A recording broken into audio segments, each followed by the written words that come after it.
আসসালামু আলাইকুম ভাইজান, আপনার নামটা কি? ওয়ালাইকুম আসসালাম, আমার নাম মোহাম্মদ রাজীব। আপনার দেশের বাড়ি কোথায়? সোনারগাঁ।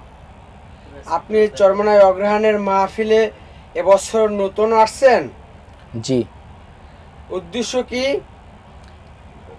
উদ্দেশ্য তেমন কিছু না, জাস্ট আসছি একটা জিনিস, ভালো একটা মাহফিল হয়েছে, মানে মানুষের থেকে শুনছি এবং আমাকে অনেকেই দাওয়াত দিছে, তো ওইখান থেকে অনুপ্রাণিত হয়ে এখানে আসা আর কি। এবছর কার মাধ্যমে আসছেন আপনি? আমার একটা বন্ধুর মাধ্যমে আসা। কত তারিখ আসছেন? 9 তারিখ না, গতকাল। গতকাল 9 তারিখ। 9 তারিখ। আচ্ছা, 9 তারিখে এসে আজকে 10 তারিখ। হ্যাঁ। হযরত পীর সাহেব হুজুর চরমনাইয়ের 2টি বয়ান গেছে। জি এই জি। 2টি বয়ান শুনে আপনার ভিতরে অনুভূতিটা কি একটু প্রকাশ করুন। ইনশাল্লাহ আমার অনুভূতিটা অনেক ভালো। আর বিশেষ করে মাগরিব বাদ যেই বয়ানের পরে যে একটা জিকির হয়েছে, আসলে যে মানুষের জিকির করলে যে মানুষের মনের একটা জিন্দা জিন্দা ভাব চলে আসে, এটা একটা বাস্তবতা। কারণ খুব ভালো লাগে বা ভালো লাগা কাজও করে ভিতরে। আপনি পড়াশোনা করছেন? জি। আপনি কি মাদ্রাসার লাইনে পড়াশোনা করছেন না জেনারেল লাইনে? আমি জেনারেল লাইনে লেখাপড়া করছি। আচ্ছা, চরমনাই মাহফিলে আসার আগে কোথায় কোনো দরবারে আপনি গিয়েছিলেন কি না? জি না। যান নাই? না। আপনি তো চরমনাই মাহফিলে আসছেন, হুম।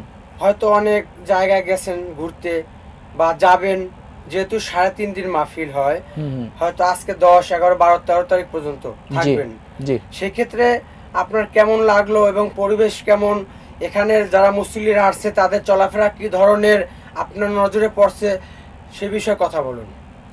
যেমন একটা জিনিস লক্ষণীয়, যেমন এখানে যেই মাহফিলের যেই কি নামটা স্বেচ্ছাসেবক যারা আছে, তারা সবাইকে একটা জিনিস দেখাইতেছে যে তোমরা ডান দিকে চলো, সুন্নত তরিকায় চলো। আবার এখানে যে আসছি কোনো শরীয়ত বিরোধী কোনো কিছু দেখলামও না, আবার পাইলামও না। আর আমার এরকম মানে যা যা দেখলাম, মানে ভালো লাগলো। পরিবেশগুলো অনেক সুন্দর, মানে সব আইন শৃঙ্খলা বলে না, যাই কিছু বলে সব কিছু সুন্দর। আপনার নজরে এরকমের এই দরবারে অনেক অনেক জায়গায় শুনি আমরা, যেহেতু চরমনাই শিরক করে অমুক সুমুক তুমুক, কিন্তু সেই ক্ষেত্রে আপনার নজরে খারাপ কোনো দৃষ্টি পড়ছে কি না চরমনার মুজাহিদ ভাইদের সহ স্বেচ্ছাসেবকের? না, এরকম আমি কিছু দেখিনি।